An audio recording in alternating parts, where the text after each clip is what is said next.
Good evening. I'd like to call this meeting to order at 6:05 p.m. Good evening and welcome to the Elk Grove Unified School District's special board meeting. Live streaming of full in-person board meetings will be available to the public via the Zoom platform. Today's meeting is being video recorded and will be available on the district's YouTube channel.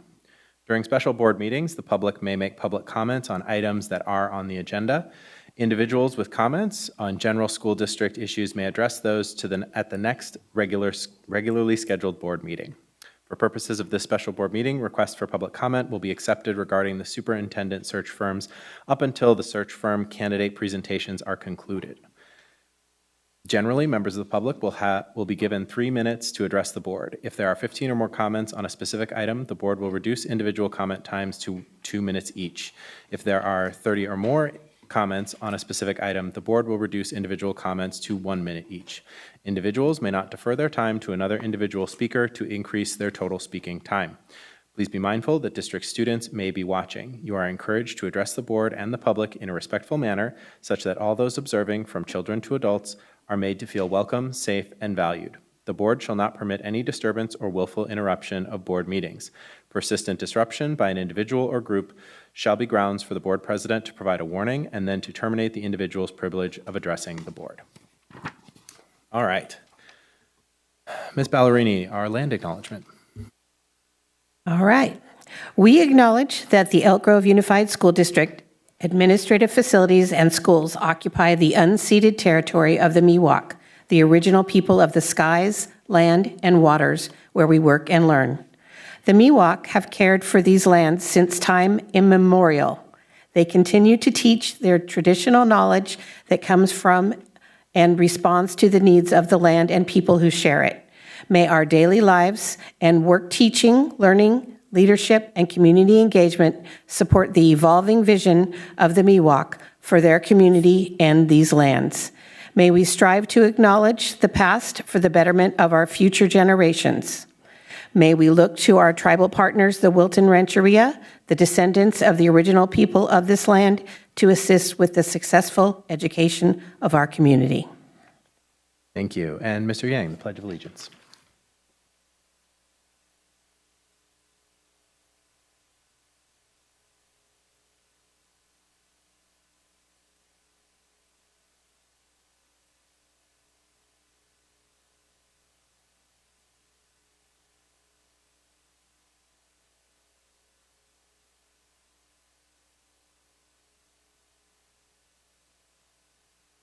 Thank you very much. All right. So let's do an overview of what this interview process will entail. So this evening, the board will listen to presentations by 3 applicant superintendent search firms. These firms submitted written proposals in response to the Elk Grove Unified School District's request for proposals for a superintendent search firm. For the benefit of those of you who are viewing this meeting, please allow me to review the process that we will be following. Each of the 3 applicant superintendent search firms will have submitted a response to the district's request for proposal and a presentation. Each superintendent search firm will have 15 minutes for their presentation.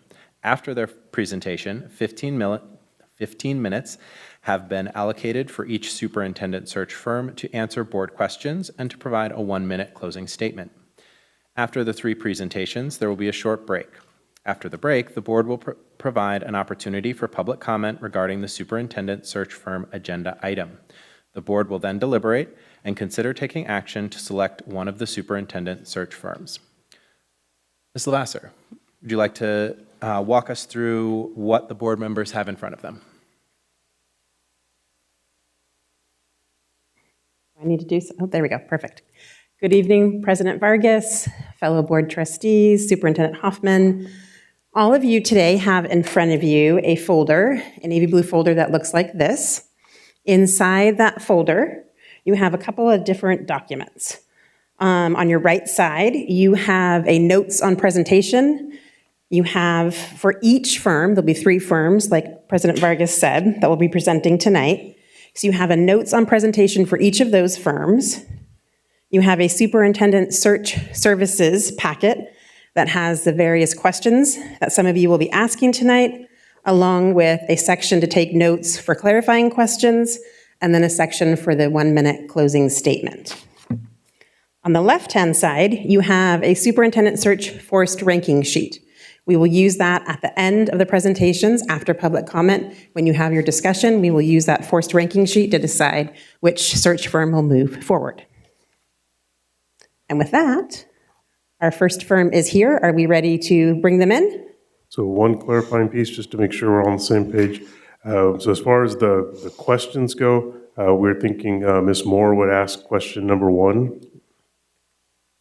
Ms. Baldwin would ask question number 2.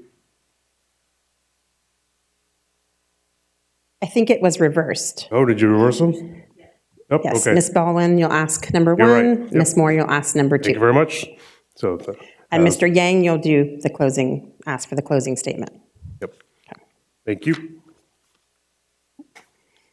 Are we ready to move?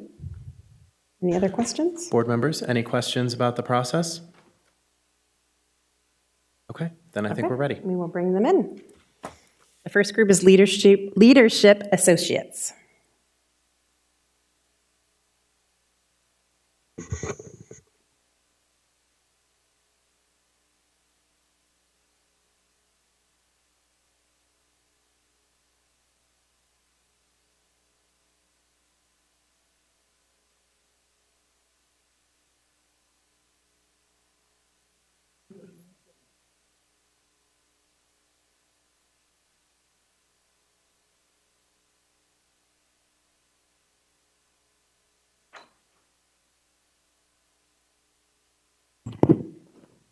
Ready when you are.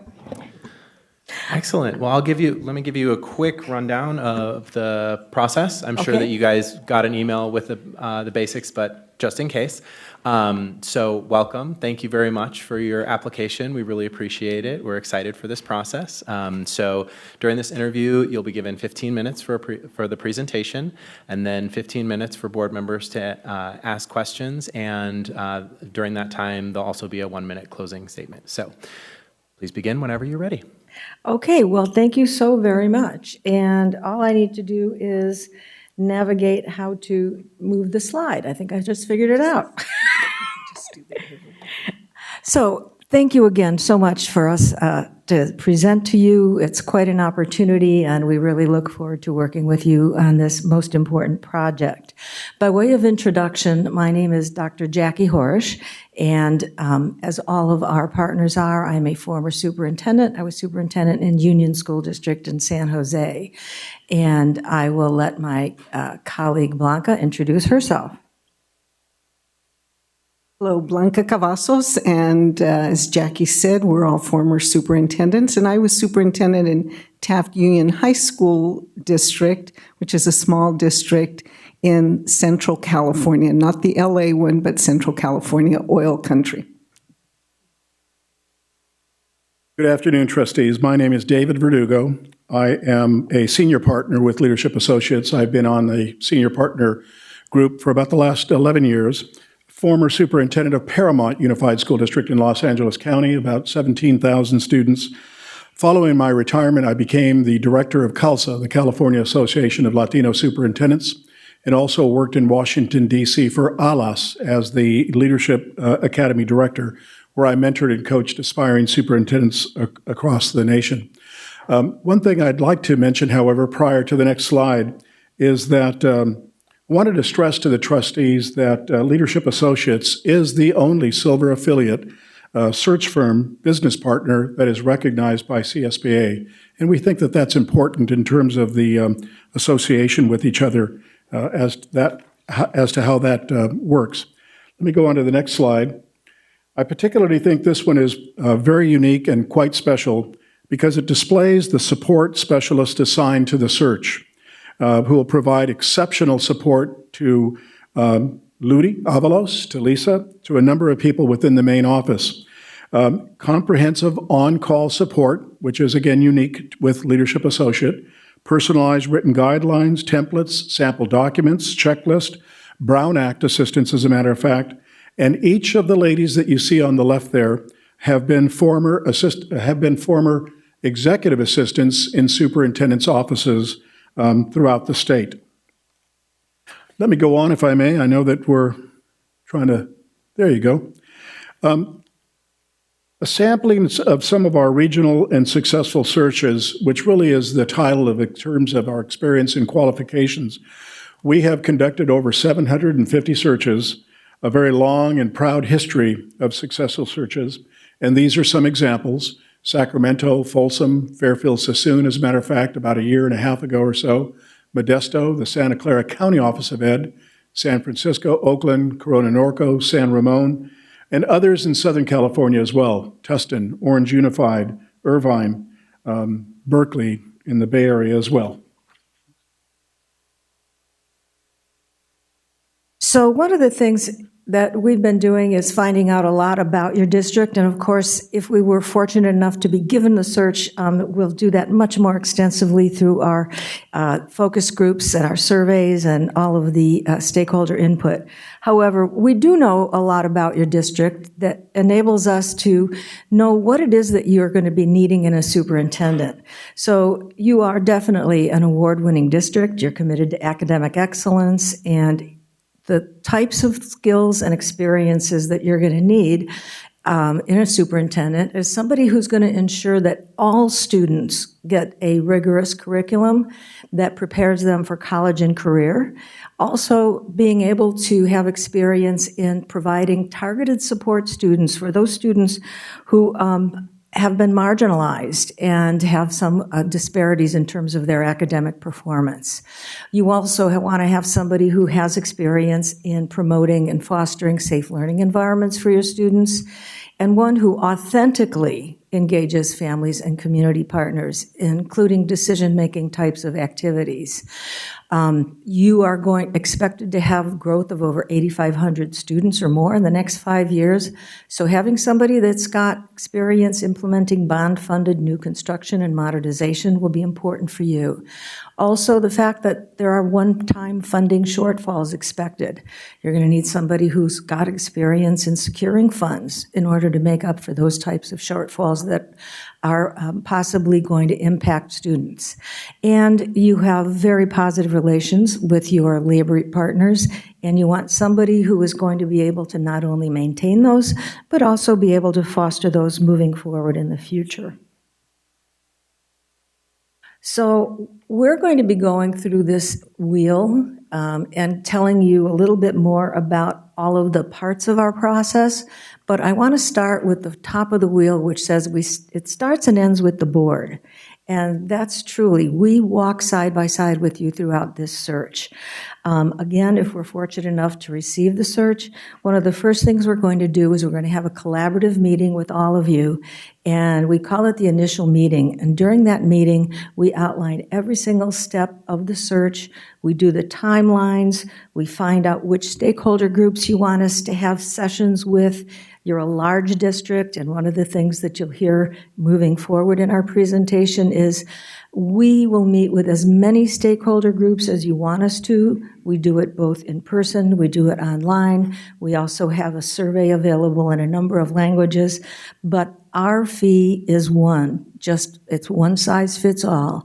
We don't charge you by the day, we don't charge you by the hour, we do the whole thing. And hopefully you also had a chance to see that the fee that was in your initial proposal was incorrect. Our fee actually is the lowest. It was the $42.5, I believe. So I hope that you had that correction made. Anyway, so we do all of these things. We talk to you about salary ranges with competitive districts.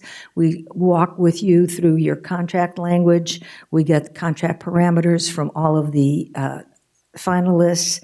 And we keep you updated with weekly or sometimes bi-weekly updates, just depending on what we're working on at the time. So on to the next one.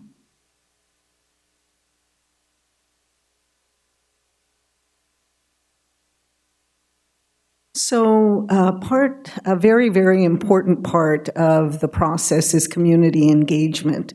And so, as Jackie said, when we have our initial meeting with you, one of the questions that we will ask you is, who are the educational partners that you would like us to meet with? And those meetings can be in person and or online, depending on how you think it would be best for that group.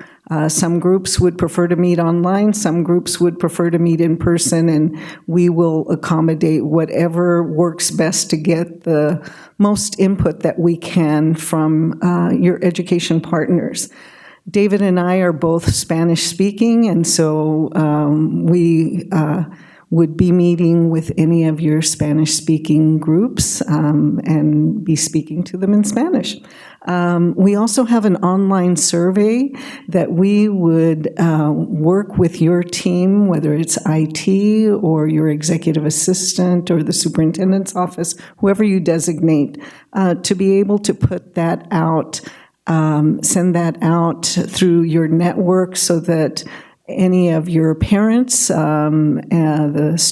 parents of the students, also that link goes out to them so that they can respond, and that is online survey is available 24/7. So if they want to do it at 1 o'clock in the morning, they can fill that out at 1 o'clock in the morning. And that is in addition to the in-person or online meetings with us. What we do is we take all of that input, we create a summary that we share with you, and we use that to draft a position description.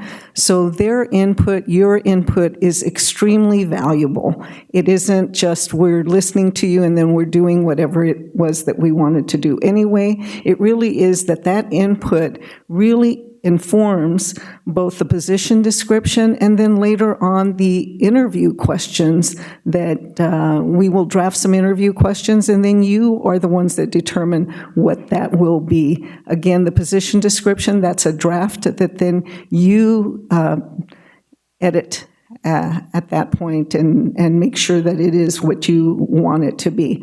But we summarize all of the input that we receive, we provide that to you, and then that helps you as you look at that position description to see, does that match? Thank you, Blanca. This slide really displays our partners and not consultants. I say that because we all have a vested interest in the organization. We are located, invested in California.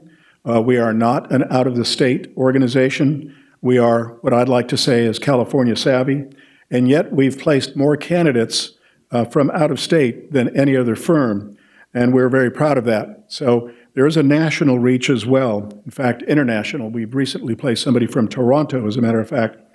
But I did want to mention that twice a month, all of the partners that you see there on that map, we all have a mutual Zoom call twice a month to discuss recruitment, placement, references, positions of each search that's taking place. So in essence, you really have not only Jackie and Blanca and myself, you have this entire team as it relating to this particular search. Two of our search partners happen to be board members as well, and so I know that they can and we can walk in your shoes as board members, which is, I think, very, very important as well. This next slide, I think, as I mentioned, displays a little bit more specifically our state and national reach. We've been responsible for the CEOs or the executive director of a number of those positions and or those organizations that you see up there. CSBA, for example, AXA, CALSA, CASA, CAPL, L.L.C. nationally. I'm a former governing board member for AASA.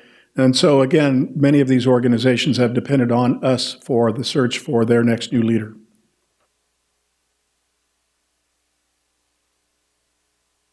One of the aspects that makes us unique as a firm is that not only do we do searches, but we also provide executive leadership development.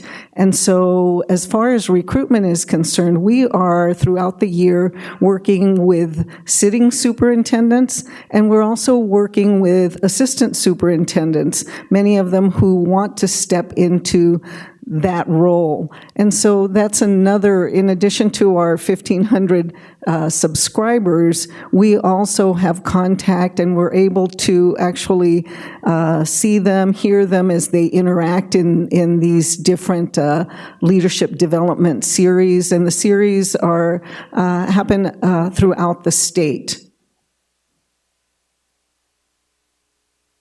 Semi swimmers, me too. So one of the questions that you had is about the background checks and candidate vetting that we do. And we pre-screen each applicant. We speak with every single applicant and we ask them some questions to get an idea of how well they are meeting that position description, how well they might be a match for your district. We also do very comprehensive reference checking on our applications. We ask for 3 letters of recommendation, 5 references, and we contact those people, but we also go beyond that. Because of our reach throughout the state, because of the different leadership series that we do, we have connections with many, many districts, and so we get a lot of information that may not come from a reference. It might come from the county superintendent of schools. It might come from somebody else who's worked in that district who wasn't listed. So we get a lot of what we call intel or information on candidates that wouldn't show up in doing a Google search, for example, or just by talking to the references. So we utilize our networks, our personal connections, all of the partners that you saw on there, and we also will verify their credential, and then there's now an AB 2534 disclosure document which says this is where they've worked so that there's a little bit more accountability. As far as evaluation and interview support, you as the board will have access. You will be able to see every single application. We don't keep anything from you. We're working for you. We do not work for the candidates. We work for you. And so you'll be able to see all of them. Based on, again, that input, that position description, et cetera, we will help you develop some evaluation criteria as far as how you might look at those candidates as you're looking at the applications, and then we will review those with you. We will rank them or tier them. I hope that's not, I think we have 2 minutes. We'll rank them or tier them. Thank you. And then we'll share that with you as far as who best meets that criteria. And then we'll facilitate the interviews, provide all the materials, assist you with salary comparisons in the area, and then provide contract assistance. You've seen the search timeline. We're not going to spend any of our time on that because it's up to you. Whatever dates work for you, we will work around that. So I'm going to use the last seconds that we have just to sort of summarize. Why would you choose us? There's a lot of other firms out there, okay? Why us? Well, I could probably spend an hour on this, but I'm going to try to truncate my comments. First and foremost, we can get you the highest quality pool of candidates. We have the subscribers that we talked about. We blast out the minute that you hire us for your search to these 1,500 subscribers.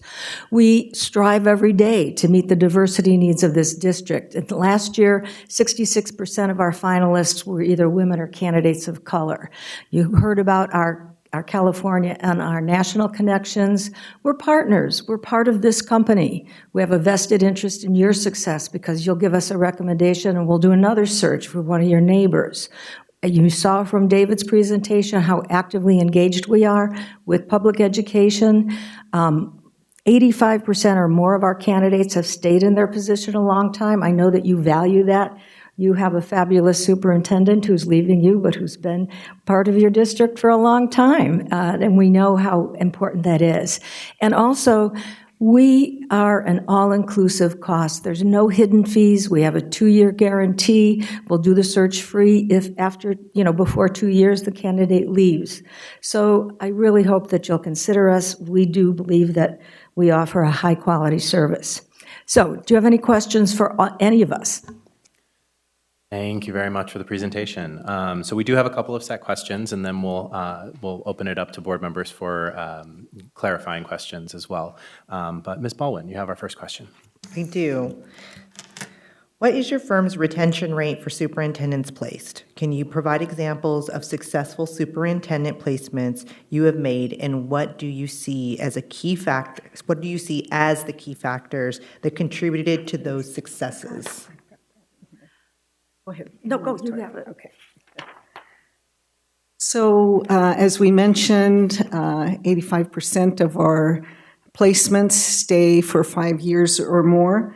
But actually, let me see if I can go back to this very quickly. It was some of the comparable districts that we shared with you. These are districts that the ones that have an asterisk, we have done their search for them previously. But some of these candidates, for example, Folsom Cordova, not the current superintendent, they've only been in place for, I think they're starting their second year, but Sarah Kuligian, who was at Folsom Cordova, she stayed for, I believe it was 6 or 7 years. Modesto City, Sarah Noguchi there was also 7 years seems to be, it was the magic number, has been there for that amount of time. I think Corona Norco was like maybe 6 years, and San Ramon was 4 years. But so there is a good history there of long tenure, and I think part of that is really early on developing that good relationship with the board and making sure that that superintendent is another member of the team and sees themselves as a critical member of the team and is constantly communicating. There's constant communication back and forth. Thank you very much. Ms. Moore has our second question. Yes, thank you. How do you ensure that you are reaching the broadest group of applicants with a wide variety of viewpoints and experiences? Specifically, how do you conduct your search so that your scope of potential candidates is not limited to applicants with a narrow set of perspectives or experiences? Part of what we had mentioned previously is the contact with each person who might be an applicant. We reach out to them and try to obtain from them additional information about their skill set, their experience, personal and professional as well. What might be some of those characteristics that you, in fact, are looking for, and is there a match and fit for Elk Grove Unified School District? So it is, in terms of comprehensiveness, a deep dive into where are they at, what are they doing, where have they been. We don't have a pool. We certainly don't have a stable. So it's unique to the needs here in this particular school district. That outreach that we have, though, as I mentioned, as a result of the contacts we have not only statewide but nationally, this will be a well sought after district. We would predict, if I may, and sometimes we do that, to have well over 45 to 50 applicants. Narrowing that down to just the finest in Tier 1, Tier 2, Tier 3 is really going to be very important for you to be able to see all those applications as well and get a stronger sense yourself of what your needs might be. Becky, I'm sorry. Yeah, and I'd like to just add to that. I think two things. The first thing is we really dive deeply into the candidates. So we know a lot about them and their perspectives, but what we really do, I think, most effectively is we know about your district. As a result of the stakeholder input, all the time that we spend here with your community, with your administrators, with your parents, we know what you are looking for and what it's going to take for that next superintendent to be as successful as your current superintendent has been. So because of that, we really feel that we're able to match what you're looking for with what we know about what the candidates can bring for you. Thank you very much. Board members, and at this point, does anybody have any clarifying questions? These questions should be related to something in the presentation or the packet or something like that where you think maybe there's some clarification that could be provided. Ms. Moore? I was wondering, you said you have a 2-year guarantee. If we are not able to find a candidate for some reason that we're happy with, what happens in that situation? Well, the 2-year guarantee refers to if you hire a candidate, and if the board who hired that candidate, the majority is still the majority on the board, and if you have done regular goal setting and evaluations with that superintendent. If after a year or prior to 2 years, it's not successful, that person leaves or you ask that person to leave, we do the search again just for basic expenses. An example, if I may, is Culver City. Culver City's superintendent recently had to move back to Florida as a result of a family issue. And so I happen to have done that particular search in Culver City in Los Angeles County. So we did come in and there was no cost to the district other than our support specialist. I think it was about $2,000 because of the work that they had done for that. So we stepped back in, we did it free of charge, and have been able to bring forward an outstanding superintendent there. Thank you. Other board members? Yes. Yeah, I just want to say thank you for the presentation. What is the source or criteria that you guys use to find a pool of candidates that will reflect on diversity? We are absolutely committed to diversity, to equity. We believe that that's one of the main components to a superintendent and a leader accordingly. We don't have that slide, but we do have a slide that actually goes into detail regarding the fact that that's some of our core values. We often call it our why, as a matter of fact. So it is an important factor. We take that into consideration. Much of what we will be dealing with, of course, is out as a result of the position description. What are your stakeholders and what is this Board of Education and the trustees asking for and requesting, if you will? It's that person that we are seeking. We also happen to know, and this is going to sound a little aggressive or assertive, we know who has baggage. And so as a result, we don't bring those people forward. Certainly they're welcome to apply, but during those conversations that we have with them, we temper that quite a bit, as a matter of fact. It's interesting, I was at Chick-fil-A today. What a wonderful environment. Your families, your kids. I just want to mention that. I was just so impressed with the environment and the atmosphere and the culture that exists here. I got a flavor for that while I was sitting there at Chick-fil-A. Pun right? intended. No, well, yeah. Flavor, yeah. Thank you. And if I can, certainly. If I can just add to that. I have to tell you, one of the things that also attracts candidates to our firm, and I just say that because recently on a search that I was doing, one of the candidates contacted me because she's a Latina. And she saw my name. I don't know her, but she contacted me and wanted to speak to me as a Latina and what are some of the barriers, what are some of the things that she should be preparing for, et cetera. And so the diversity of our firm has been increasing, and we were very proud of that, and we continue to seek that out. Because as David said, it is, and if you look on our website, you will see that it is part of our core values. Thank you. Other questions, board members? I have one clarifying question. So on your stakeholder engagement process, we are a very, very large district. And most of the applications we got, I think only 1 or 2 had done a process for a district as large as ours. So obviously stakeholder engagement is incredibly important to us. We represent 3 different cities, schools in 3 different cities and unincorporated. So would you please expand upon a little bit what stakeholder engagement might look like or has looked like in the past for you? Okay, thank you. It begins with a template that we provide you with samples or examples of the type of outreach that we have typically utilized or reached out to stakeholder groups. You add to that template because you know, of course, your district better than anyone else.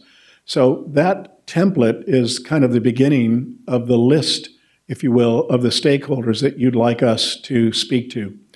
And if there's an affinity group, for example, if there's a organization that's not listed on there, we add that to the list.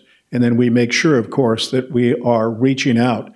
It's really very important that those stakeholders realize that you as a board, as trustees, are reaching out to them and requesting their input. It's really critical. It's more than just a feel-good type of thing. It's an authentic and genuine request. During that conversation, whether it's Zoom or personally being here, and we have actually talked quite a bit about the fact that we would need to be here for multiple days in order to capture that voice accordingly. But my point was going to be is the questions we ask of them. What experience do you desire most in your next superintendent? What experiences, skill set, what strengths do you require? But we also ask them what are the strengths in the district, what's going well, but perhaps more importantly, what are some of the challenges? That is all compiled for you folks in a wonderful roadmap, almost like a WASC accreditation document that is the executive summary. It's a wonderful roadmap where we would provide that to you along with a free 90-day plan in assistance with in conjunction with your superintendent, your new person, along with in conjunction with the board. So those are all steps towards success, if you will. But that outreach is very, very critical. As Blanca mentioned, we are both Spanish speaking, so we can certainly provide that opportunity. We have the survey in multiple languages. We would ask you what those languages are that you'd like us to have those surveys in. But it's very comprehensive. That is really the heart and soul of reaching out. And again, those stakeholders appreciating the fact that you've asked us to speak to the city manager of 3 different cities, perhaps, or the police chief, safety being such a concern. The DLAC group. I remember speaking to a DLAC group of parents, Spanish-speaking primarily. Of course, I was lucky in that they fed us so much.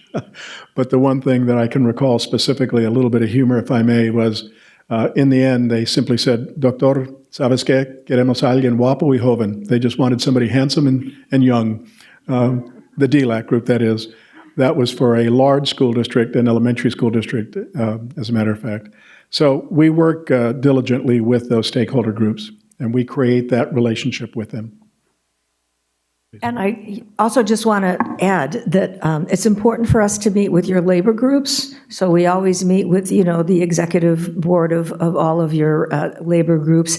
And then we also meet with the membership of your labor groups. Of course, we meet with your teachers, we meet with the parents, we meet with the students. Usually we'll go to, a couple of the high schools and we spend a day meeting with whoever it is that the principals think would be representative. We don't always want to go to the government classes. We want to be able to get a broad spectrum so we see and hear the voices of those people. I also want to mention, because this was new since COVID-19, many groups, particularly those who work in the district, really appreciate the opportunity to join Zooms. And it can either be by school or their group. We have found since COVID that that's in many cases their preference. We used to do, after school meetings a lot.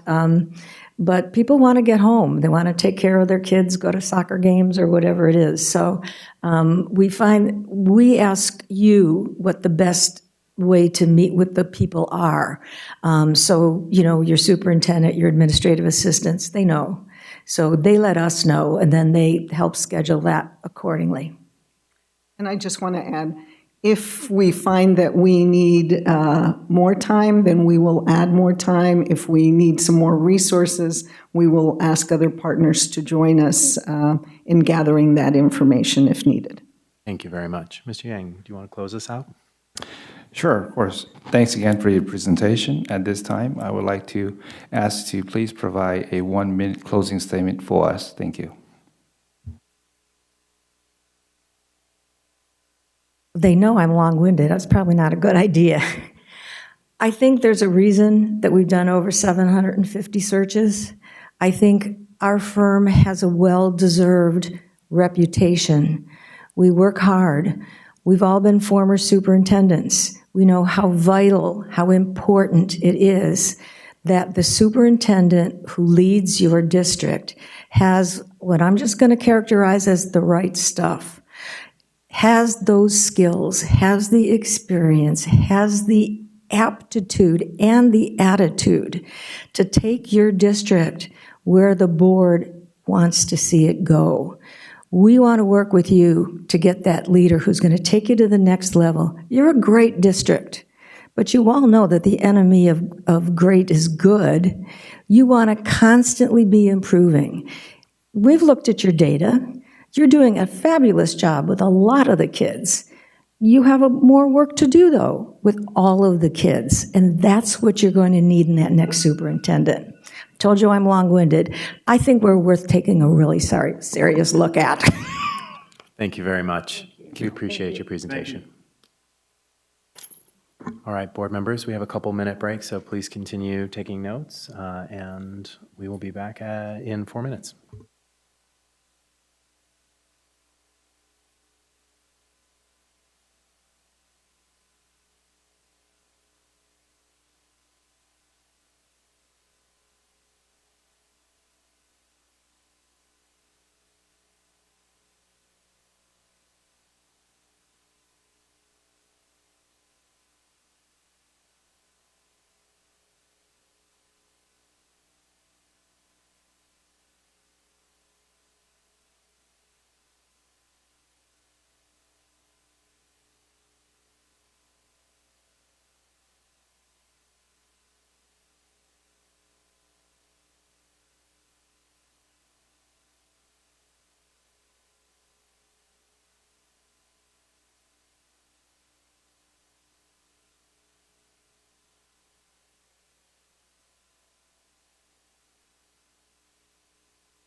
And do I have to do, it works, right? Okay, good. How you doing?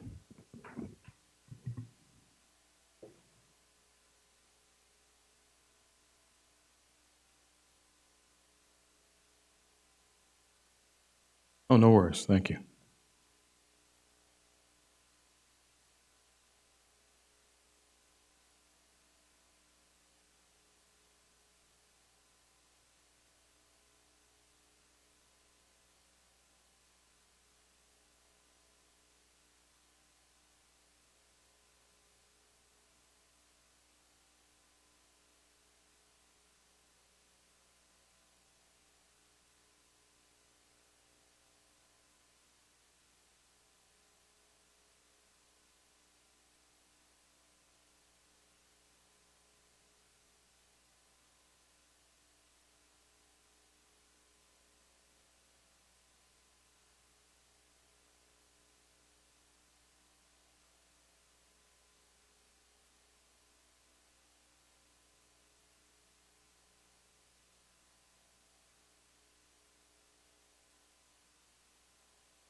right. Thank you so much for joining us. Just to give you a really quick rundown, I'm sure you've gotten this information before, but just in case. So the process we're going through here is you'll have 15 minutes for the presentation and then 15 minutes for board member questions and a 1-minute closing statement as part of that. So feel free to take it away. Thank you very much, and pleased to be here. I sit in this room and think about all the things you must be thinking about now, and I'm sure you've heard from every firm, this is the most important decision a board makes. But it really is true, and it's a busy time. There's a lot of work to be done, but it's also a great opportunity for you and your students. And I think I've got this right. Okay. So I'm gonna just talk about the piece that's missing here, as you already know, right? And that's your next leader. The governance team, it's not the board and the superintendent, right? It's the governance team. And leadership in your district makes a difference, and as all of you know. So what happens at the dais, if great things happen at the dais, great things happen in your classroom for you and for your students in the community you serve. You've got 68,603 reasons to do great work, and when you look at your goals and your objectives for your for your students and those outcomes, the reason why I put this up, first of all, it gives some insight on you and your priorities. But as we start talking about the research process and how we include your community and education partners, these aspects will be part of that, and I'll go into that in a little bit in a minute. Just like you, we believe every student is entitled to a high-quality education. And as mentioned, high-quality leadership is an important part of that process. So we are a nationwide search firm. I think all of you know that we did the search here, I think, 10 years ago. And one of the reasons why sustainability is important, the average tenure of a superintendent used to be 3.5 years. Now it's 2.3 years. That's heartbreaking, right? Because it takes that sustainability to make good things happen. A leader cannot change or move a district forward if they're not here for a long time. So we are a nationwide search firm. We have 130 consultants across the country, but we have 25 here in California.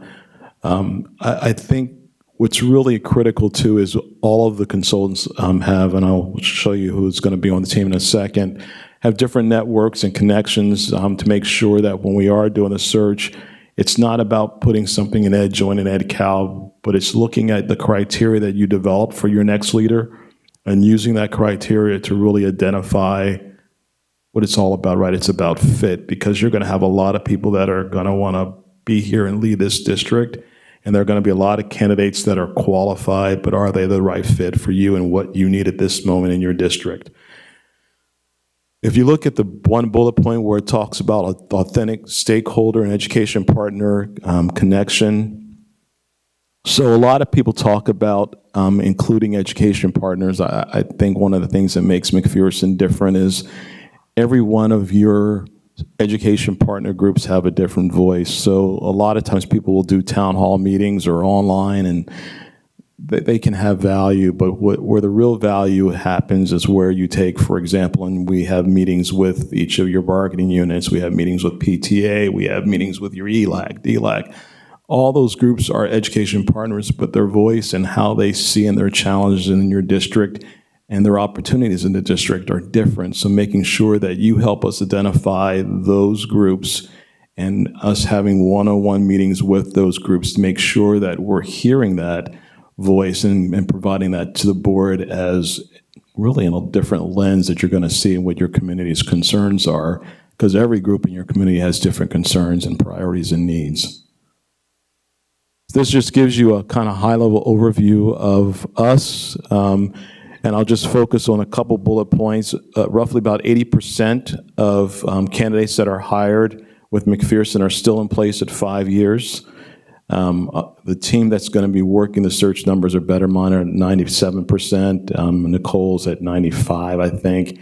And so when you look at our team and the amount of time we spent in doing searches, we really are intentional about making sure we're not hiring your next leader, right? That is the board's job. Our role is to bring you the best candidates that align to you and to your criteria. The reason why the 130 consultants is because even though they won't be working the search, they have a network, and that expands our network. So all of our team members are members of every major superintendent organization or developing leaders organization, and so that network helps us identify candidates as well to help you meet those needs. And then if you look at the 60% at 10 years and 40% at 15 years are still in place.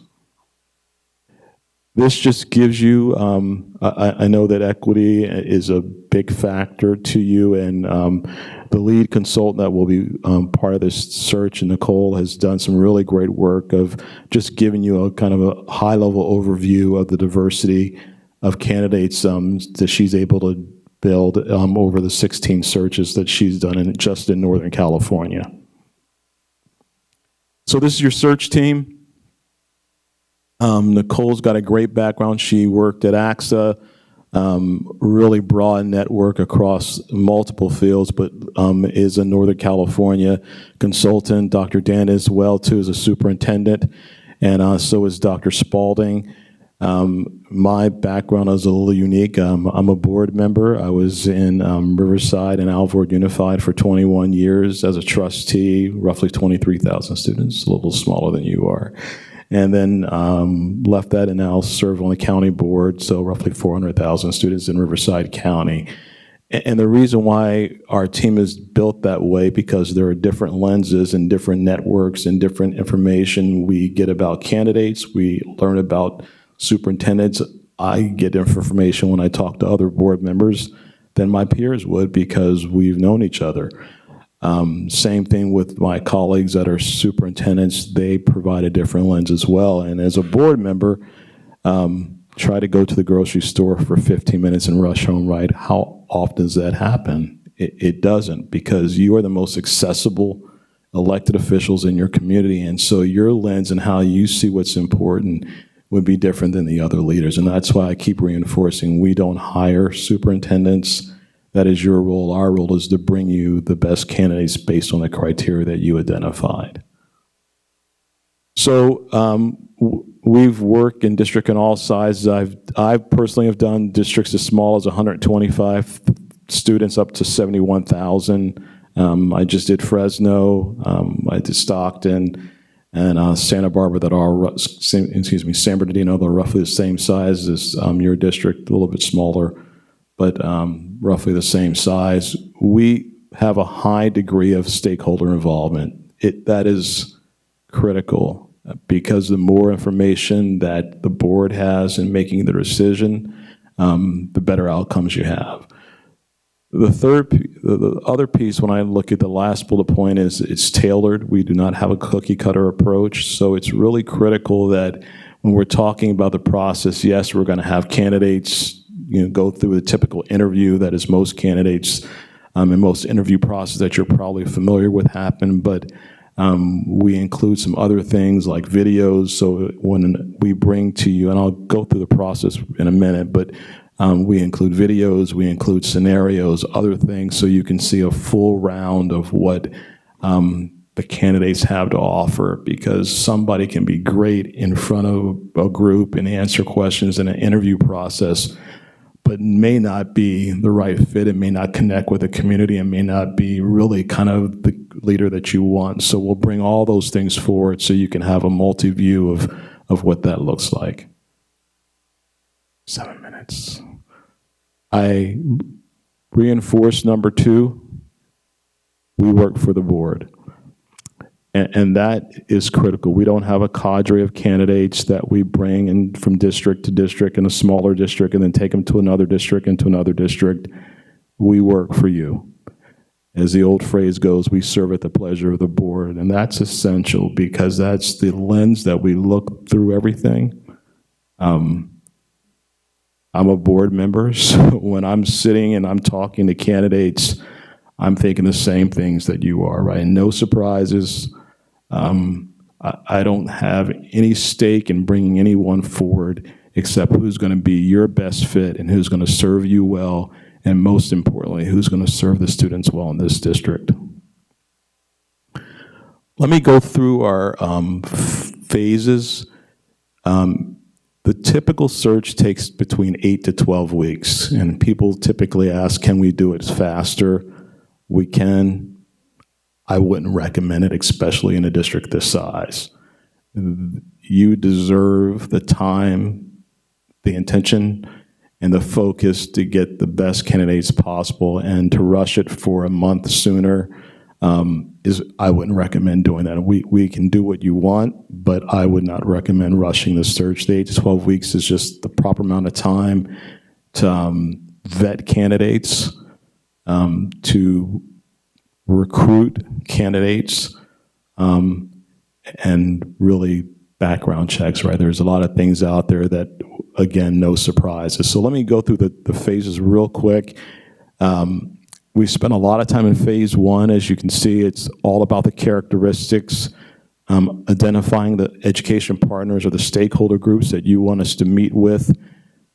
And that equity piece with meeting with education partners is important because some want to do it in person, but some people are working and they want to do it virtually. So we do whatever is best for those groups to make sure that there's the right level of participation, and there's a right level of engagement, and there's the right ability to make sure that those voices are all being heard. So when I say education partners, it could be your bargaining units, students. We meet with community members, site administrators, cabinet, really anyone that you tell us is important to meet with. We meet one-on-one with those groups. Those group meetings are usually about an hour, and there's usually between 20 and 30 people in those meetings. When we have those meetings, we give the board a document that has the feedback from all of those groups. We recommend that you share that publicly, but it also is a good resource for the board when you're talking about later on the goals for this new superintendent, but it's also a great thing for your candidates, right? It provides information for your candidates. Phase 2, we'll still be meeting with stakeholders. You'll have, my gut is you'll have probably 40 plus people apply for this job. Really, it's a horrible location, right? Right? No one wants to live here. But you'll probably have 40 people that will apply for the job. And I recommend the board have a mindset of the reverse funnel, right? Bring as many candidates in the process, and then take out those that aren't qualified. We'll take out those that don't meet your criteria, and then we will bring what we call a short list of roughly 12 candidates that kind of align well to your criteria, that align well to the size of your district, and anything you tell us is important to you, right? That would be what we bring to you. And then from that list, the board would say, here are the candidates that we want to interview. So when you have that short list, you'll have background material on the candidates, you'll have resumes. We do videos of those candidates, so you get to see those candidates do like 4 or 5 questions about whatever you think's important. We'll have them answer. So you're getting to see them now, and we've already done reference checks on those candidates. So we've had reference checks, and all that information you'll see before you say, these are the ones we want to move to the next step. And then in phase 4, I mentioned the interview process. Some boards include a community panel, which means the board would say, here's the type of people we want to serve on a community panel. It's not required, but it's another way for the board to engage the community, and we facilitate those sessions. It doesn't extend the session. We do the community panel interviews the same day the board's doing their interviews. So candidate A could be interviewing with the board, candidate B could be interviewing with the panel, and then they would switch. So that gives you the ability now to have, and let me say, they do not rank, they do not tell you who they want, they just provide from their insight who they saw had these strengths, where were potential areas of opportunity. They do not tell you who they thought you should hire, and that's essential, right? It's just information if the board wants them to do that. And it creates less concern if they don't do that piece. The other piece, it's very confidential. They don't know who's even being interviewed until they walk in the room. So we make sure that our candidates are protected as well. I think I can do it. And then the next piece is just as important, right? It's how do you set the future for you and the board? So phase 5 is once you select your candidate, we meet with the board and your new leader to help you set what are those goals, what are the 2 or 3 things you want your next leader to focus on, and we want to support that, right? Because if you're not aligned on the goals and next step for that leader and how you're going to evaluate that person, that is all the work we've done on the front end doesn't have the best results, because that's how we make sure that we get these 10, 11 years. In addition, if your leader leaves for any reason, within 2 years, we come back and do the search at no cost to the district. I'm going to skip all that because I covered all of this here. And I'll stop talking now for questions. Thank you. Thank you very much. We have a couple of set questions, and then we'll open it up to the board for clarifying questions. Thank you. Our first question, Ms. Baldwin. Yes, thank you. What is your firm's retention rate for superintendents placed?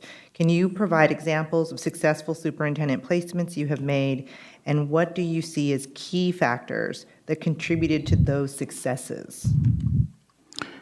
Yeah, our retention rate for 5 years as an organization is 80%, 10 years, 60%, and then at 15 years, I think it's 40%. I can pull those up for you, but that's roughly what it is. Mm-hmm. And then you asked, what is the reason? Is that part 2 of the question? Do you want me to read it again? Just the second piece was the reason. Yeah, can you provide, let's see, can you provide examples of successful superintendent placements you've made, and what do you see as a key factors that contributed to those successes? I think the search we did in Hemet, the search we did in, I can think a lot of Santa Barbara has been really just watching that leadership team grow.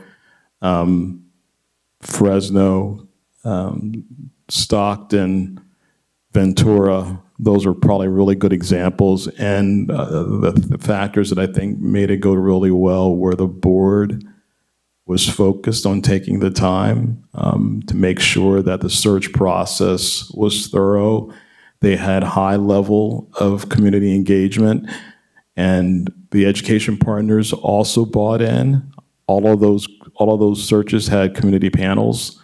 And it's not required, but it does make the community feel like they're part of the process.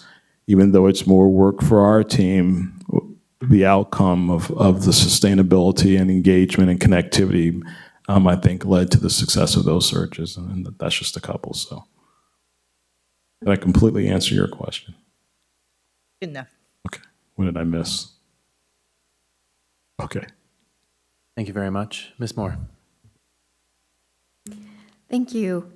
How do you ensure that you are reaching the broadest group of applicants with a wide variety of viewpoints and experiences? Specifically, how do you conduct your search so that your scope of potential candidates is not limited to applicants with a narrow set of perspectives or experiences?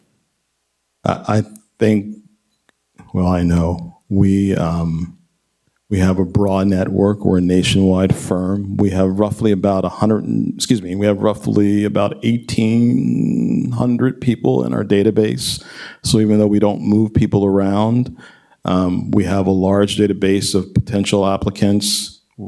I think the number of consultants that we have in their network, and we identify and target people once the board identifies that criteria of who we're going after. And if you look at just the information that Nicole provided relative to the diversity, not only of experience and ethnicity and all those pieces, but all those different things that are relevant, show you that we have a really good record of making sure that we are focused on the best candidate, but also the widest reach, and not just a small cohort of candidates from a particular school or a network.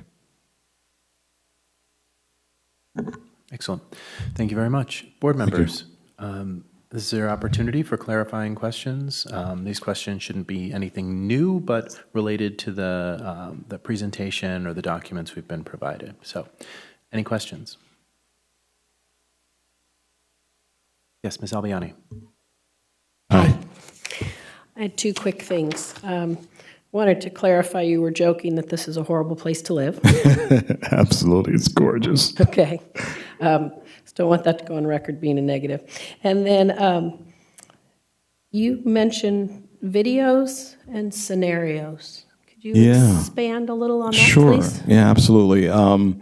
So the short list, the list that we bring to you, those 12 candidates, we have them do a video. The great thing about the video is that we give them questions. They can do the video as many times as they want. We give copies of that video to the board prior to the shortlist discussion. So when you're reviewing those candidates, and let me go back and say, when we have that shortlist discussion with you, we'll tell you everybody that applied. We'll tell you why we didn't bring them forward. And again, it's your search. So if you decide, well, I know that person, we want to still talk about them, we'll talk about any candidate. But the video gives you a chance to see how do they answer questions and how do they answer them well on camera. And it's another tool for you to make a decision about. You're welcome. Thank you. Ms. Yang.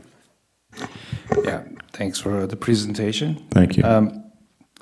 As you know, our school district has a very diverse students, and I'm just curious as far as community engagement. What sort of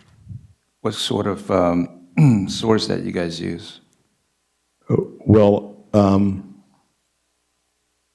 so we have people in our search. So I showed you our team, right? That had people that speak English, and some of our colleagues speak Spanish. But if we need someone that if you're talking from a language standpoint, they would be added to the team. We recognize that we don't have on our primary team maybe all the things from a language standpoint, but we have the resources to add those people to our team as well.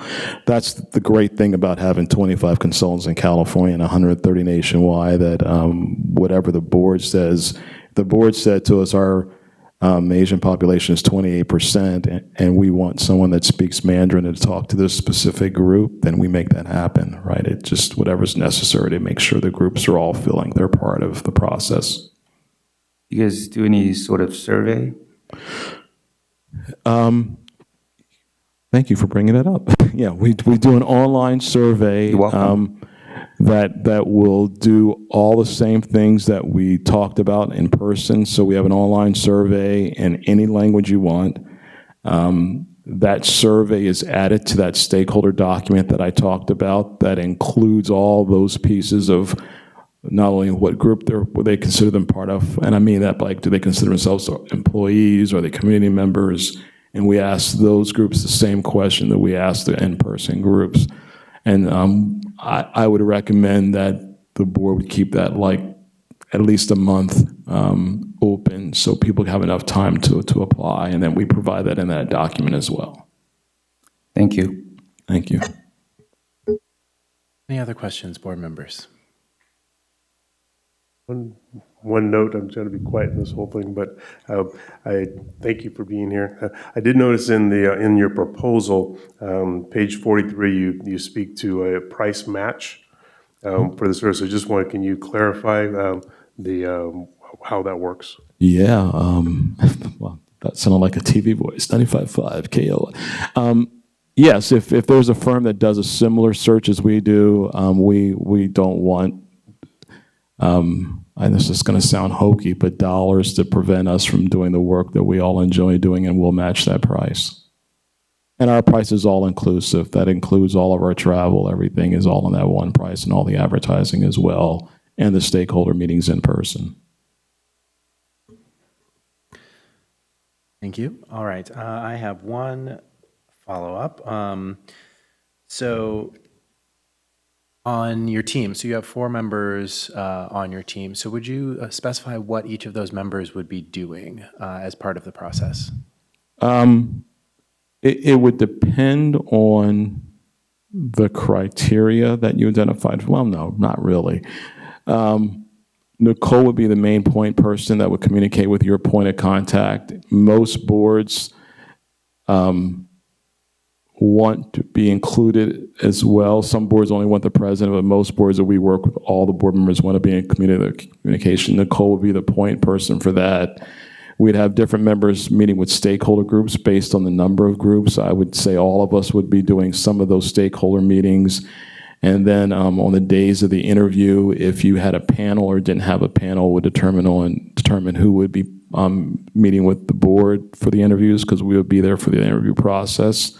My gut would be Nicole would be with the board when the board interview candidates, and then one of us would be meeting with the community panel if you chose to do a community panel while that was happening as well. So both those sessions would be facilitated. And then for the reference checks and background checks, all of us would be doing that work. And I didn't mention our home office does all of the administrative work. Your staff is busy enough. They don't need us asking them for things, right? The only thing we ask them help us with is on the day of interviews and meetings, just to help for logistics, but we take care of all that other work ourselves too. Excellent. Thank you very much. Thank you. Any last questions? Yeah, again, thank you for your presentation. At this moment, I'd like to ask you to provide a 1-minute closing statement for all of us. Thank you. Thank you. Well, thank you for unbiased. Thank you for the work you do. I don't think people realize how challenging these times are for board members that really, truly value this work. And you've heard me say the superintendency and this decision to pick someone is an opportunity for you, and we like to be part of that opportunity. I think the diversity and the uniqueness of our team, we could do similar work like we did before to bring you an exceptional leader and not only bring them to you, but help you as you move them forward. And we look forward to working with all of you. Thank you. Excellent. Thank you very much. Thank really you. Appreciate it. Let's see. Board members, we have a couple minutes until our next one, so feel free to continue taking notes, and I will bring us back again in about 8 minutes.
All right, everybody, let's bring it back for our third interview.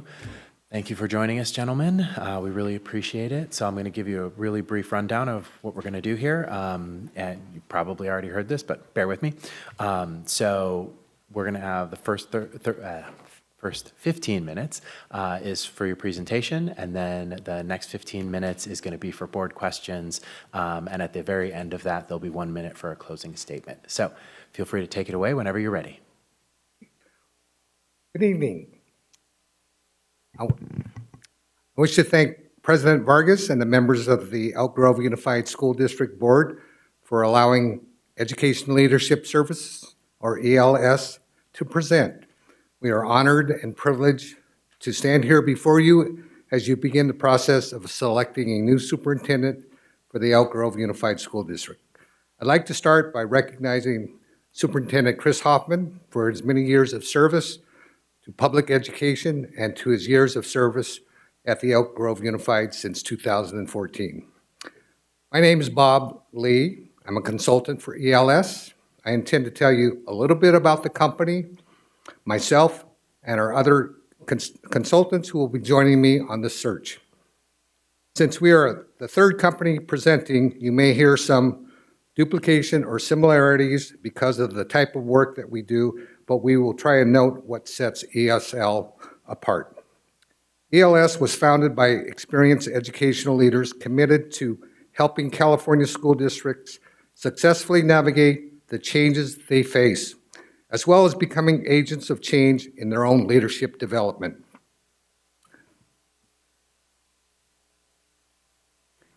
You are elected leaders who have the critical task of selecting the next superintendent for the Elk Grove Unified School District. We are here tonight to meet with you for one of the most important decisions you have as a school board member. You represent and advocate for the 62,000 students and the 68 schools in your community.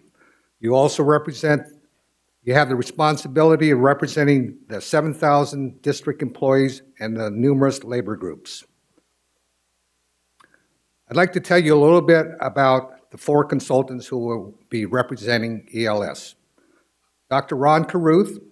Dr. Ron Carruth has served as a superintendent for 16 years in the Whittier City and the El Dorado Union High School District.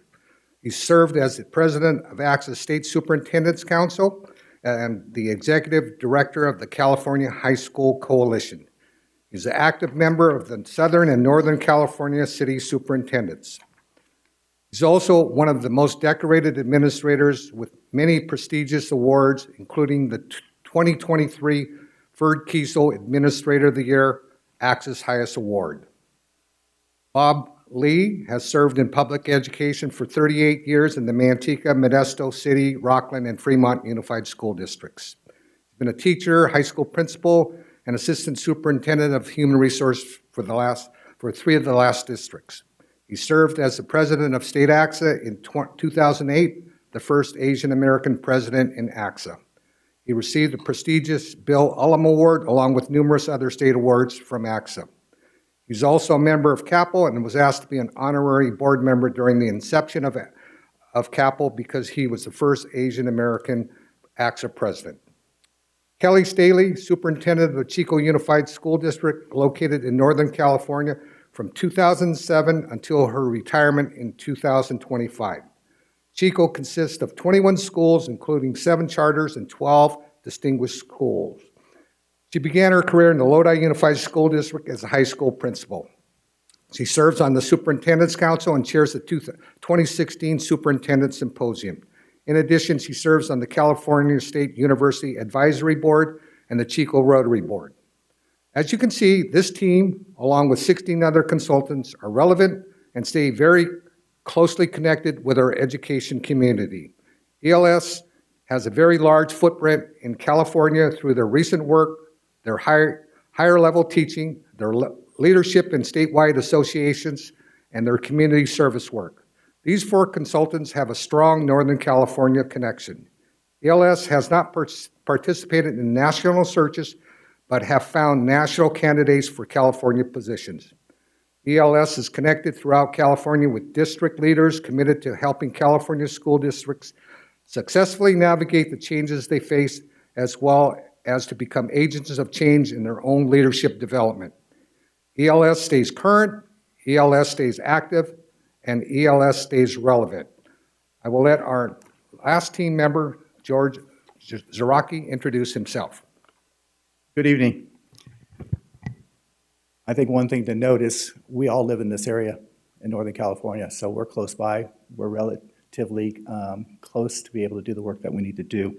I was a resident of Elk Grove for 5 years in 2 different settings, so I know the Elk Grove community. I do have fond memories from my coaching days where we played the Thundering Herd, even though we met them both times in the section final and lost twice to the Thundering Herd. The last time wasn't such a close game. And I remember the player Lance Briggs, who went on and played for the Chicago Bears. So a lot of history. I understand the community. I was a superintendent for 10 years.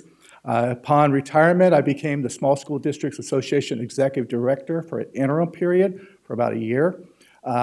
If you know anything about Small School Districts Association, 700 of the school districts in the state of California are under 2,500. So have influence and connections with small school districts. I also teach in the doctorate program for University of Mass, which is produces a lot of doctorates for education. And I think, it's never easy to talk about yourself, but I think that's good about me. You got a good sense of who I am.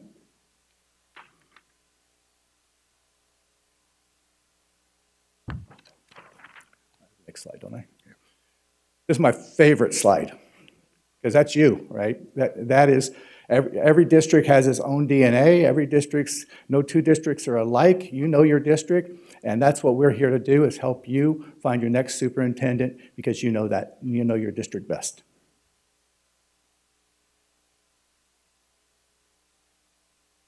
With our extensive state and national contacts, our team will recruit from the following network of potential associations, and you can read them all there yourself. We do have connections at the University of Massachusetts Global Doctorate Program, as well as the University of Southern California Rozier School of Education, as one of the deans sits and works with us. So we have a number of associations that we will search for your superintendent. What's different about ELS?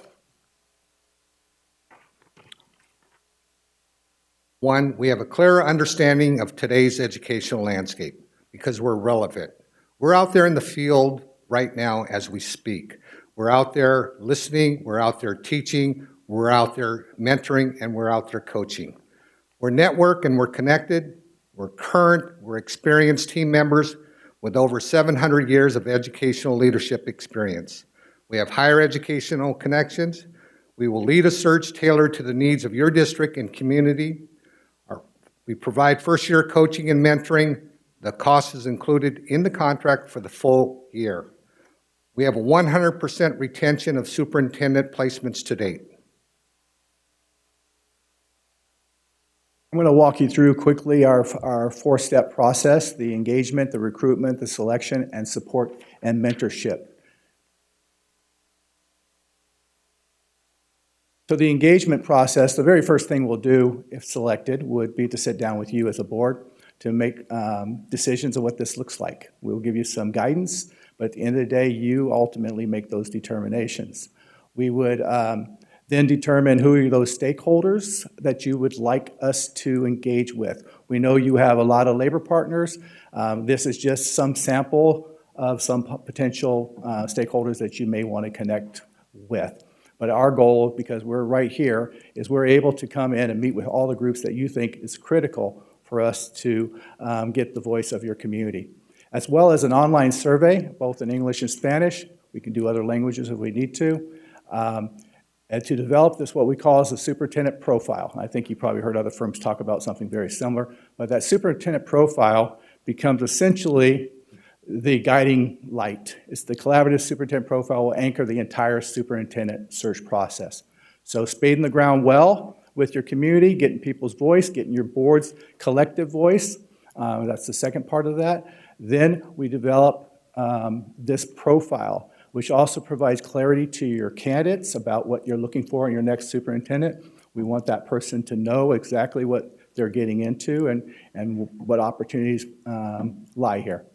And then we help support you in that decision-making of finding that right person. That's where the questions will come from. We'll generate questions based off this superintendent profile. Recruitment phase, like Bob mentioned, we'll know somebody. If somebody applies, we'll know them. If we also know people that are very talented that would be wonderful superintendents, and we would tap them on the shoulder. We didn't mention, we do part of our 20 consultants, we have a couple board members as well who understands that board member perspective, which I think is so critical in this process. We do extensive reference checks, and then we categorize the candidates. I think we're a little unique, and they may have changed, but we give you every candidate who applied. So you'll see the application. If we have 100, you'll get 100. But we do categorize those by highly qualified. That means they closely align to your leadership superintendent profile. Qualified means they could be a superintendent, maybe they're missing a few things, and that will be your determination if that's the person you want to give an interview. And then applied. I think that speaks for itself. And I think one of the things that also separates us as part of our package is that support and mentorship, as Bob mentioned, has worked very well for us because all placements have been very successful up to this point. As it says at the top, proposed timeline, again, at that first workshop with the board, this is when we would determine this exact timeline that you want to follow. But we put this down as a starting place for you with a hope in this configuration of the new superintendent to begin December 25th or whenever Chris decides he's off on a sunset somewhere on some travels. Here's our fees, $50,000. Note, 4 consultants are part of our package. Includes advertisement, the bilingual surveys, and that first year of coaching. You can see the payment schedule.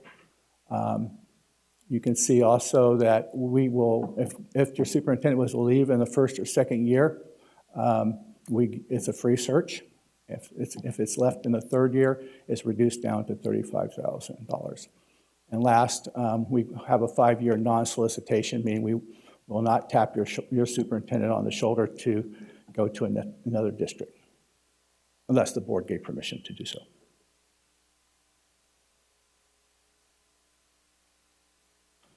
I'd like to close by giving you our promise. We are committed to providing ongoing support to the new superintendent beyond the search process. This includes mentoring, regular check-ins, and connecting them with professional networks and statewide leaders. Our goal is to ensure the new leader is well-connected, well-supported, and positioned to lead the Elk Grove Unified School District with confidence and impact. On behalf of ELS, we wish to thank Board President Michael Vargas and members of the Elk Grove Unified School Board. It's been our pleasure and honor to have presented to the 4th largest school district in California. Thank you for your time and your service to the students and community of the Elk Grove Unified School District. Thank you very much. All right, now we are going to do about 15 minutes of board questions. So we have 2 questions set ahead of time, and then we'll move to more freestyle. So first up is Ms. Baldwin. Thank you. First question, what is your firm's retention rate for superintendents placed? Can you provide examples of successful superintendent placements you have made, and what do you see as key factors that contributed to those successes? I think I mentioned it in the PowerPoint presentation. We're a firm that's been around for 3 years, but we have lots of experience. In those 3 years, we have 100% success rate. So in our packet, you'll see the references to some of the districts that we've done searches for. You can check with those references, but every district we've been successful. And I really think it's that coaching, networking piece that really has, that separates us from maybe the other firms. I apologize. How many searches did you say you've done? The total? Collectively in those 3 years? I'm going to say somewhere under 15. Okay. Thank you very much. Ms. Moore. Yes, thank you. How do you ensure that you are reaching the broadest group of applicants with a wide variety of viewpoints and experiences? Specifically, how do you conduct your search so that your scope of potential candidates is not limited to applicants with a narrow set of perspectives or experiences?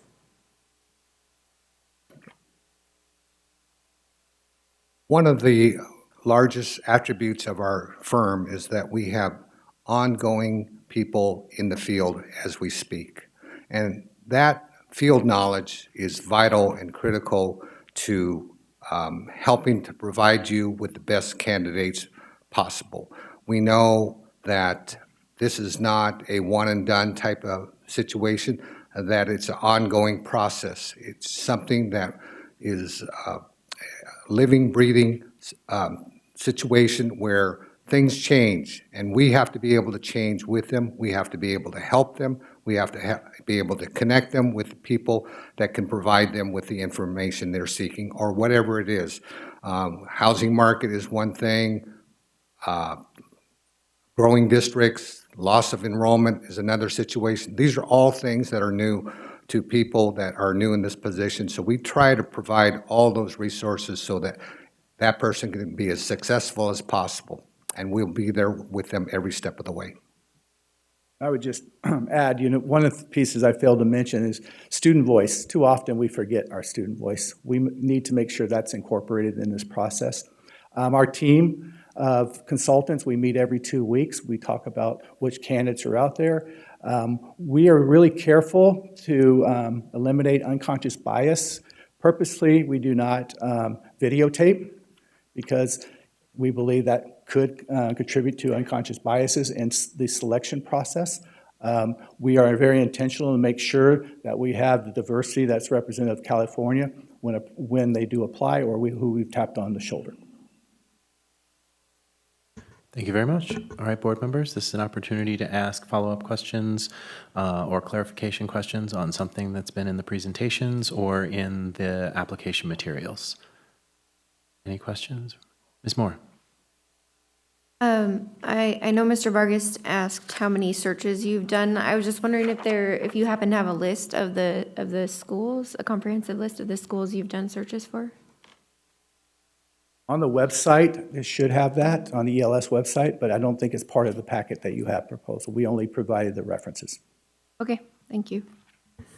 There's a list of 5 in their packet, though. Other questions, board members? Mr. Yang.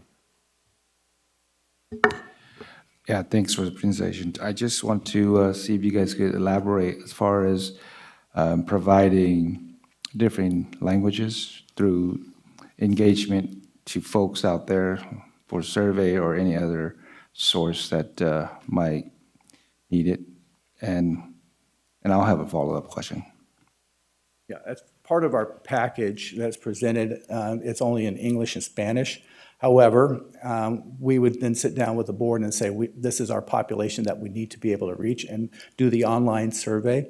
We'd also lean heavily on staff to help with translation when we do in person. Some communities want to come together in person, and we want to make sure we're not limiting just to online for those communities that don't speak English as their native language to be able to come and give their input in their native language. So we would leverage all resources to make sure that we meet the people where they need to be met. And the follow-up question would be, what type of search and source that you guys will use to make sure that you guys have a diverse candidates / equity? All I can speak to is we're very intentional to make sure that we have good diversity and being very inclusive in our process. I was part of a process separate from the ELS, but they hired their first African American superintendent. So we're always looking for diversity and making sure that we can provide a strong applicant pool. If you ask me at the end of the day, if we're successful, will be that when we actually paper screen them down, you will have a hard time making a determination who should be interviewed. And then when we get down to actually the final interviews, usually somewhere between 3 and 5, depending on the board's preference. That will make it even more difficult to find the number one. And so if we do a good job, we should be able to present you candidates that are diverse and very talented. Thank you. Thank you. Other questions? All right. Mr. Yang, do you want to close this out? Sure. Thanks again. At this point, I would like to ask you to provide a 1-minute closing statement for us, please. Bob kind of already gave that 1 minute. So I'll try to generate something really quickly. I think we're a great firm. When you really think about at the end of the day, what separates the firms, in my opinion, who can connect with who? Because if we can connect and we know, it's not a guessing game. I think when you look at the 4 consultants that are dedicated to this search, their proximity to this area, and their connections, they belong to the organizations, but they are very active in organizations. There will not be a candidate that we won't know or somebody won't know them, and we'll be able to provide you a strong candidate pool from that. Thank you very much. We appreciate it. All right, board members, that is our last interview, so we are going to take a 15-minute break. Please collect your thoughts, finish taking any notes you need, and we'll be back at 8:02.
All right, everybody. I'd like to call this meeting back to order at 8:02.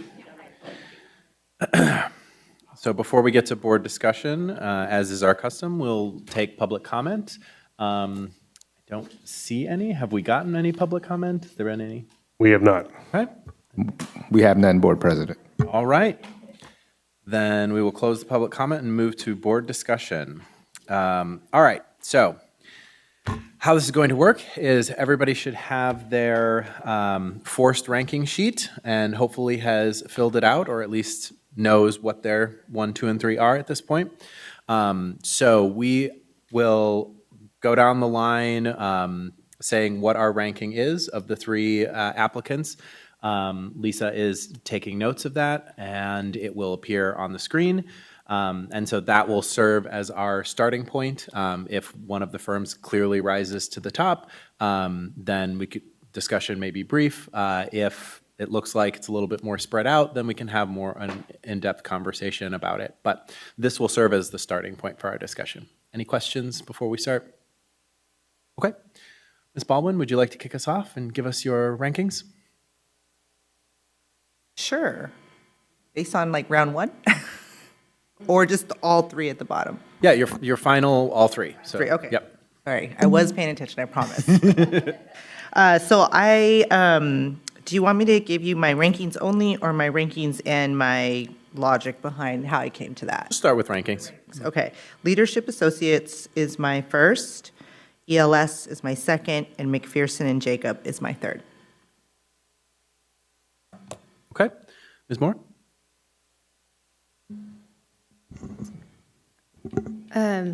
Thank you.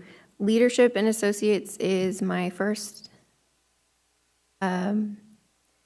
Education Leadership Services is my second, and McPherson and Jacobson is my third. Thank you. Ms. Ballerini? Okay, I have Leadership Associates as number 1, number 2, McPherson and Jacobson, and number 3, Education Leadership. Okay. Mr. Zhang?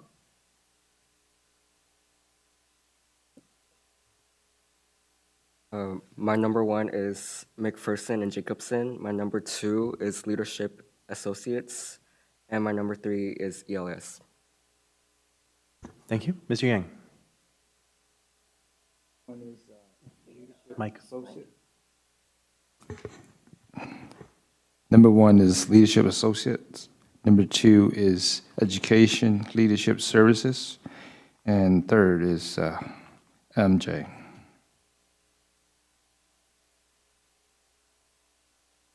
Thank you. Ms. Albiani? My 1 and 2 are very close. My number 1 is MJ, my second is LA, and my third is ELS. Thank you very much. And mine are number 1 is ELS, number 2 is Leadership Associates, and number 3 is MJ.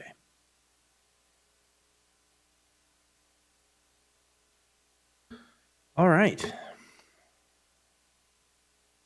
Have the totals in there.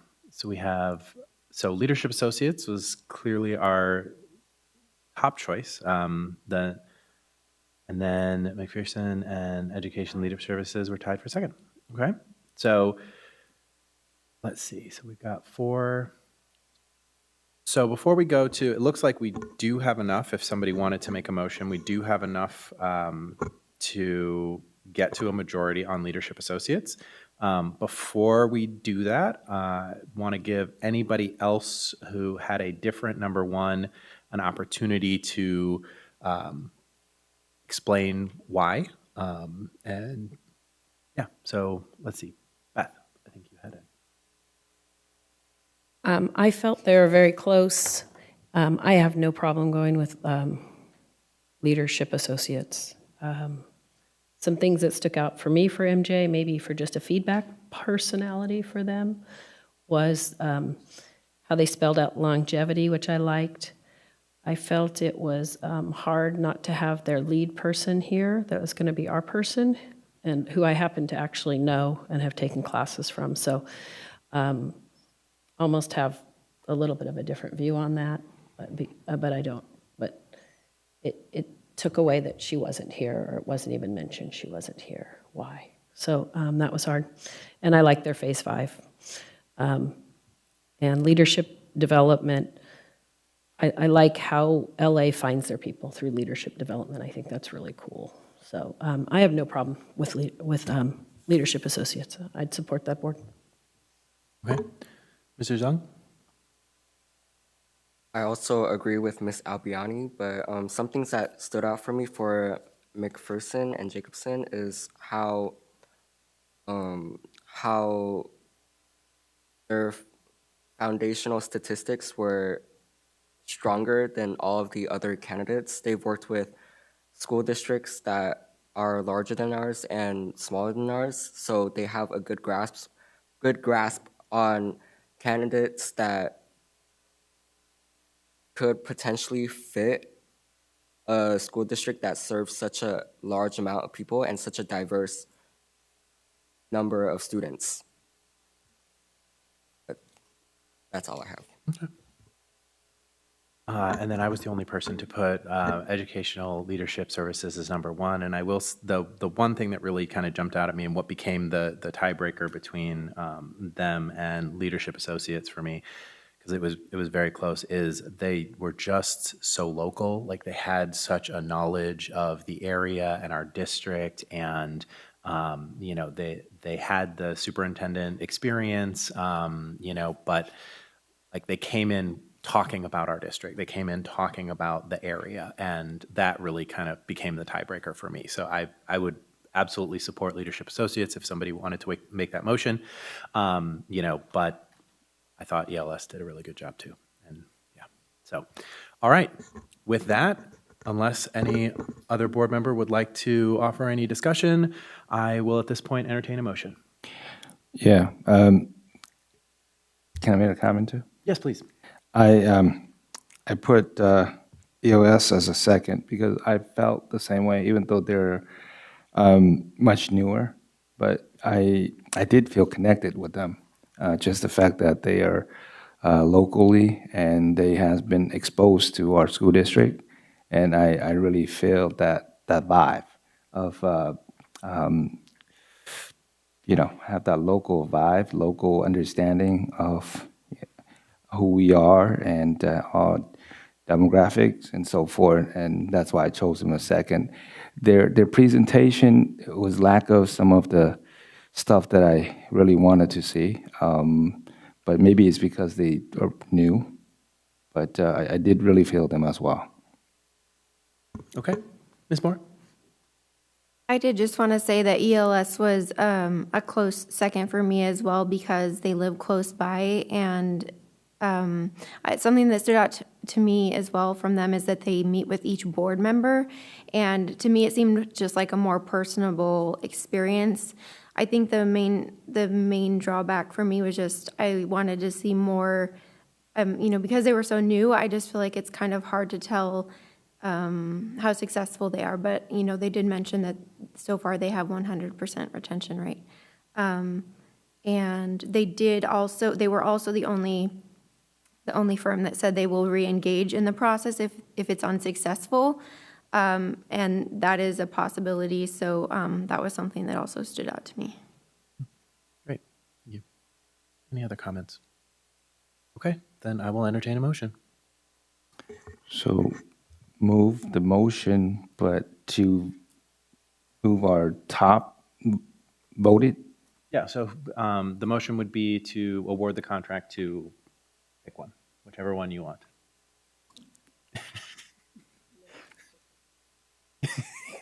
Yes, please pick your number one. That is the idea. But exactly what I was going to say. But I just want a clarification before I make that motion. So I want to make a motion to move Leadership Associates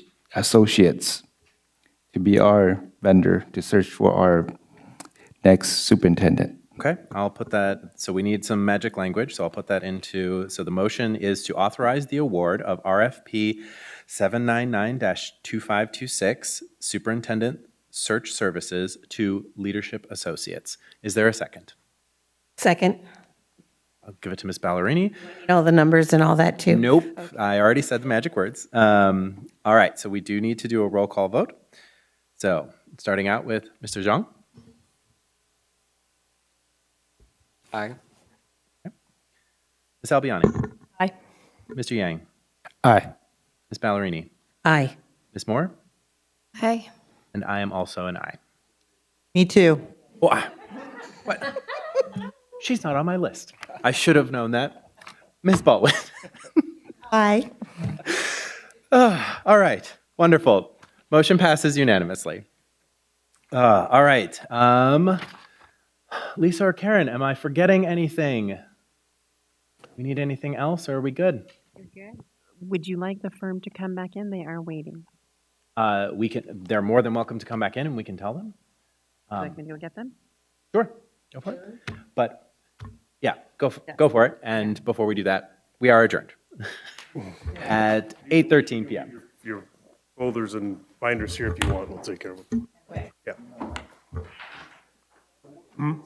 We're totally done. With that part, yeah. That's great. Yeah. Another one at Enough, home. enough for me.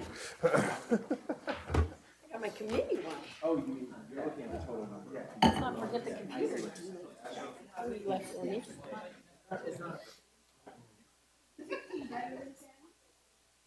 Just keep throwing stuff in here, and then I just grab the same bag. Really gonna have to clean this. Put the store tabulation down, right? There you go, yeah. You know what I would do though? Sometimes